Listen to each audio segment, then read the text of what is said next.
Hey guys, it's Brianna, and today we are talking about bobbin changes midway through your project. It may seem daunting, but it's a pretty easy process, especially for the Brother PE 550D machine. Here I'm just installing a bobbin that doesn't have that much thread on it, as you can see, just using this green one right here. Because I want the error message to pop up that says change your bobbin.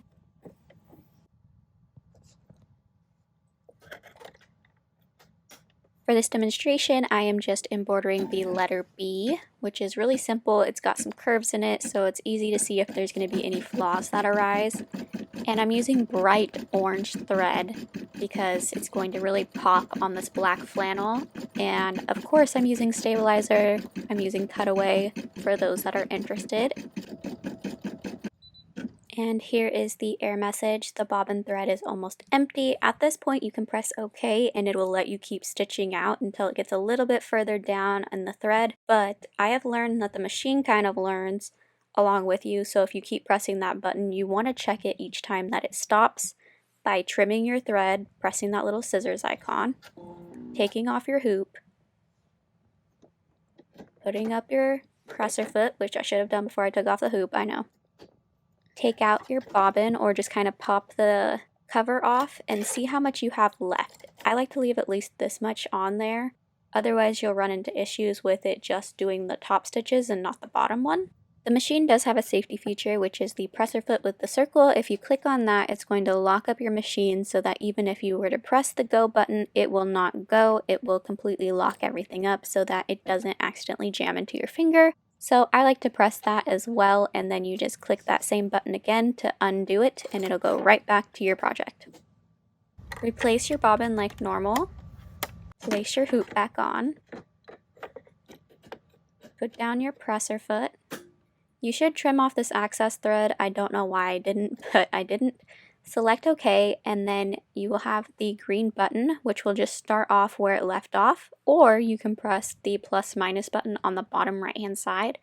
This will give you the option to go back 1 stitch, 10 stitch, 100 stitches, or you can go forward that amount of stitches as well. So if, say, you had a file that you wanted to skip the first couple steps of, you could do that by skipping ahead 100 stitches and so on. I like to go back at least 10 stitches just to make sure that those stitches are locked in nice and tight.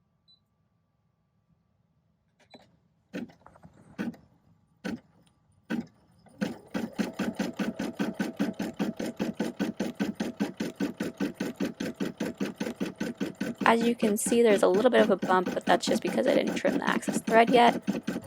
Here I went ahead and stopped it, trimmed those threads, and we kept going here.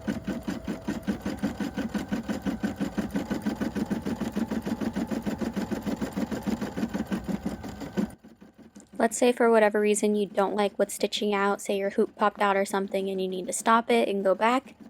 We're going to go ahead and press the pause, which is just pressing that green button again with our finger. Then of course you want to make sure to press that scissors icon so that you're snipping both the top and bottom threads. Otherwise, if you unhoop it, it will take those threads with you and you'll just need to manually cut them.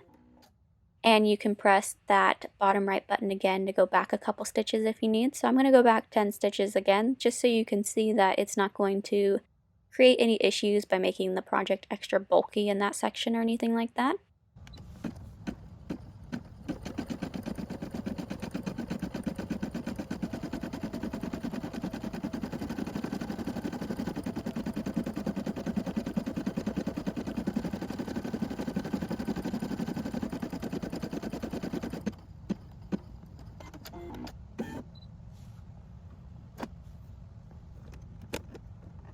Here are the final results. And you can't really tell where I started and stopped it. The first one you kind of can because I didn't trim the thread. That was my fault, my bad.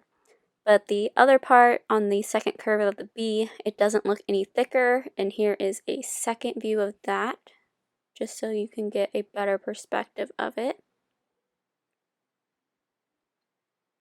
And yes, this material holds on to hair like glue. I don't know why that is, but see, I'm just going to pull that thread out, trim that little guy, and it will be good as new. It's just because it got stuck in there. I hope you guys enjoyed this video. If you did, don't forget to like this video, subscribe to my channel, and leave me a comment down below. This was a requested video, so let me know what else you want to see me do with this machine. See you in the next one. Bye!